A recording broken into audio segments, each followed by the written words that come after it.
నిన్న పేరు నాని గారు మాట్లాడుతూ ప్రెస్ మీట్ లో ఉగాది తర్వాత లోకేష్ సీఎం అంటూ ఒక ప్రకటన అయితే చేశారు.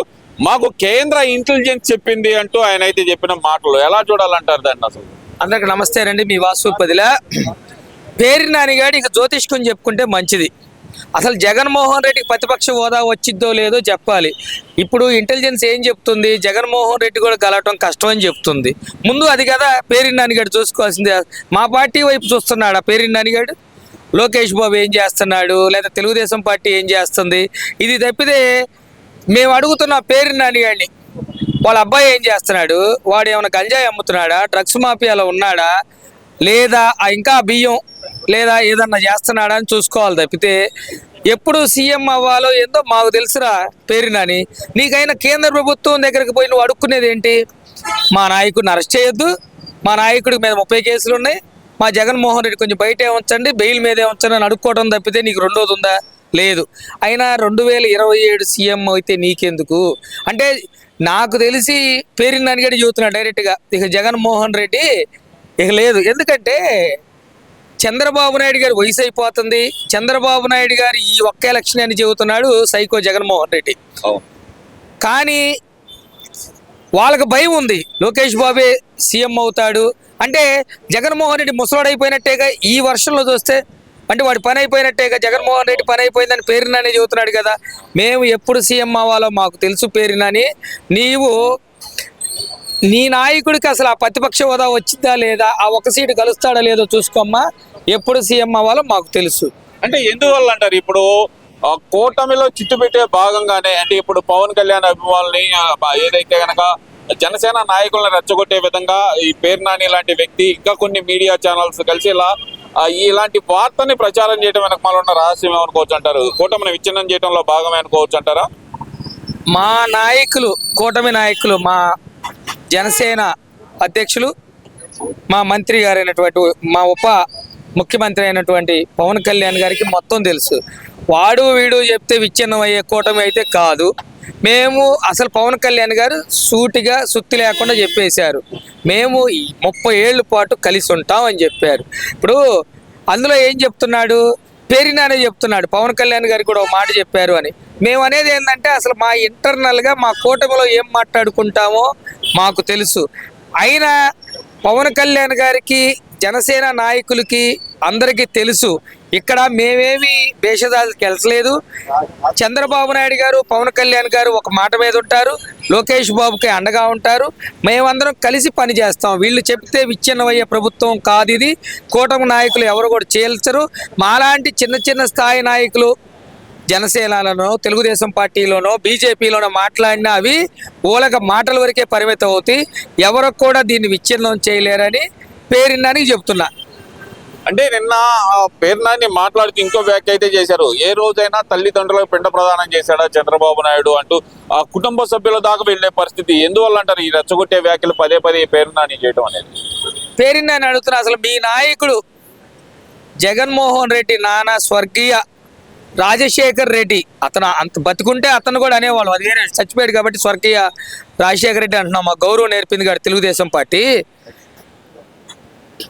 రాజశేఖర్ రెడ్డి గారు తునాతునకలై చనిపోతే పార్థివ దేహం అసలు ఇంటికి రాకుండానే సంతకాలను సేకరణ చేసిన నాయకుడు, ప్రబుద్ధుడు ఈ జగన్మోహన్ రెడ్డి.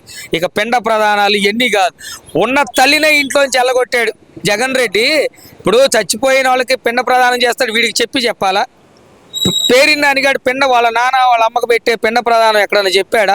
జగన్మోహన్ రెడ్డి పులివెందుల రాజశేఖర రెడ్డి గారి శ్మశానానికి పోయినప్పుడే చెల్లి ఒకసారి, తల్లి ఒకసారి, ఇతను ఒకసారి పోతాడు. వీళ్ళ మనకు మాట్లాడేది ఎక్కడ ఏం చేస్తున్నారో మీకు చెప్పి చేయాల్సిన పని లేదమ్మా పేరున్నాని. ముందు మీ నాయకుడు పార్థివ దేహం రాకుండా సంతకాలు చేసి ముఖ్యమంత్రి అవ్వాలనుకున్న మీ నాయకుడిని అడుగు. సొంత అక్కాయిని, సొంత చెల్లిని అంటే సునీతమ్మను కూడా చెప్తున్నాం, సునీతమ్మకి న్యాయం చేయలేడు. సొంత బాబాయ్ చచ్చిపోతేనే ఇంతబడి దిక్కు లేదు. ఈ పిండ ప్రదానాలు ఇవన్నీ ఎందుకురా బాబు? జగన్ రెడ్డికి చెప్పండి. ముందు వాళ్ళ బాబాయ్కి గొడ్డల పోటీకి గురయ్యాడు, ఎవడు చంపాడు? అవినాష్ రెడ్డి గారి చంపాడని అందరు చెబుతున్నారు. ముందు వాడిని లోపలేయమనే చెప్పండి. వాళ్ళ అమ్మాయి సునీత కాళ్ళకు బల్బం కట్టుకొని తిరుగుతుంది సుప్రీంకోర్టు చుట్టూ, పాపం ఆమెకు న్యాయం చేయండి. తర్వాత నీ పాదయాత్ర చేసి నిన్ను సీఎం చేసిన షర్మిల రోడ్డును పడింది. ఆమె మాట్లాడే మాటలు అయితే ఇంకా చూడు, జగన్మోహన్ రెడ్డి సైకో అని కూడా మాట్లాడింది. ఈ పిండ ప్రధానులు కాదమ్మా, ముందు జగన్ రెడ్డి ఇంట్లో గౌరవించడం, తల్లిని చెల్లిని అక్కని బాబాయిని గౌరవించడం నేర్చుకోమని చెబుతున్నాం.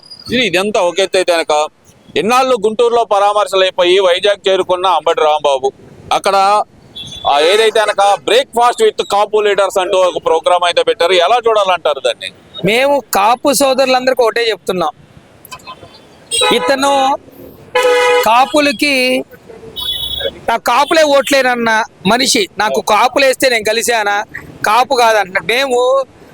మేము అడుగుతున్నాం అసలు జగన్మోహన్ రెడ్డిని అక్కడ బ్రేక్ఫాస్ట్ మీటింగ్లు ఇవన్నీ ఎందుకు? వైఎస్ఆర్సీపీకి అధ్యక్షులు లేరు, ఒక బీసీ కానీ కాపు కానీ అధ్యక్షులు లేరు, జగన్మోహన్ రెడ్డి అధ్యక్షుడు. మేమేం అడుగుతున్నాం, ఆయన వచ్చి మొన్న ఏదో టైగర్ అన్నాడు జగన్ రెడ్డి.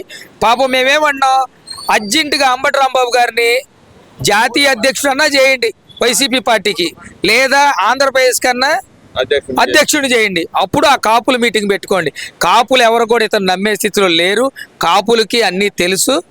ఈ పవన్ కళ్యాణ్ గారికి చెక్కు పెడదామనో లేదా కాపులను విడదీయాలనో, ఇతనికి ఛార్జీ డబ్బులు కూడా దండగే, ఆ బ్రేక్ఫాస్ట్ కూడా దండగే. జగన్మోహన్ రెడ్డి చేసే ఈ కుల రాజకీయాలను తిప్పి కొడతాం. పవన్ కళ్యాణ్ గారిని ఏలెత్తి చూపితే మాత్రం చూస్తూ ఊరుకునే పరిస్థితి లేదు. మేము అడుగుతున్నాం, అంబటి రాంబాబు టైగర్ అయితే అధ్యక్షుడు ఇవ్వమని కోరుకుంటున్నాం. ఇదంతా ఒక ఎత్తు. వీళ్ళ మీటింగ్లు వీళ్ళ ఒక ఎత్తు అయితే కనుక ర్యాంప్ వాక్ చేస్తున్న జగన్మోహన్ రెడ్డి, రాచమల్లు శివప్రసాద్ రెడ్డి కూతురు వివాహ వేడుకల్లో ఒక ర్యాంప్ వేసి దాని మీద వాక్ చేస్తున్న జగన్మోహన్ రెడ్డి అసెంబ్లీలో అదే వాక్ చేయడానికి ఎందుకని రాలేకపోతున్నారు పోవచ్చు అంటారు? జగన్మోహన్ రెడ్డి నడుస్తుంటే నాకు వేరుగా అనిపిస్తుంది. మరి ఏందో అది ర్యాంప్ వాక్ లో జగన్మోహన్ రెడ్డి ర్యాంప్ వాక్ నడుస్తుంటే నాకు అసలు జగన్మోహన్ రెడ్డి గారు లేదు, జగన్మోహిని లాగా ఉంది. అంటే జగన్మోహన్ రెడ్డి గారు మేమంటలా, ఎవరండి క్యాట్ వాక్లు ర్యాంప్ వాకులు చేసేది? మగోళ్ళు చేస్తారా? ఈయన ర్యాంప్ వాకులు క్యాంపు వాకులు ఆయన నడుస్తుంటే జగన్మోహిని లాగా ఉన్నారు కానీ జగన్మోహన్ రెడ్డి గారు లాగలేరు. రెండోది, అసెంబ్లీకి వచ్చే ధైర్యం ఏడుంది? ఒక రోజు వచ్చాడు పోయాడు, రమ్మనండి. ఆ కౌన్సిల్లో పాపం ఆ ఎల్ఓపి బొత్స సత్యనారాయణ గారు మాట్లాడటానికి పాపం నిన్న ఆయన బ్రేక్ స్టోన్ వచ్చింది. ఆయన కోలుకున్నందుకు ముందుగా ఆయనకి మేము శుభాకాంక్షలు చెబుతున్నాము. ఆయన ఆరోగ్యంగా ఉండాలి, ప్రశ్నలు వేయాలి, మేము సమాధానం చెప్పాలి. కానీ జగన్ రెడ్డికి ధైర్యం లేదని కదా చెబుతుంది. జగన్ రెడ్డికి దమ్ము ధైర్యం ఉంటే ఇప్పటికైనా సరే రేపు నెక్స్ట్ సెషన్కి ఆ 11 మందిని ఈయన ఆ 10 మందిని వేసుకొని రమ్మనండి. అసలు జగన్మోహన్ రెడ్డి గవర్నమెంట్ ఉండి జెట్ కేటగిరీ భద్రత ఉంటేనే పరదాల పాటు నడిచిన జగన్ రెడ్డి ఇప్పుడు అసలు ఎలా వస్తాడు? ధైర్యం ఏముంది? అతను పాపాలు చేసిందే, పాపాలకు రాయుడు, పాపాలకు పెట్టిన పేరు పరాకాష్ట జగన్మోహన్ రెడ్డి. అన్ని పాపాలు చేసినాడు బయటకు వస్తాడా? దేవాలయం లాంటి అసెంబ్లీలోకి వచ్చి ఒక గంట కూర్చోగలుగుతాడా?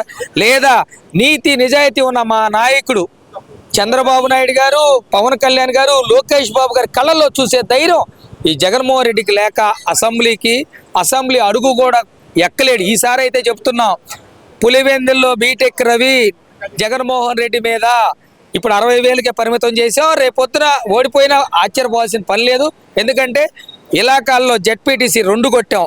సో జగన్ రెడ్డిని ఈసారి అసెంబ్లీ అడుగు కూడా పెట్టనివని చెప్తూ జగన్ రెడ్డి క్యాట్ వాకులు మానుకో.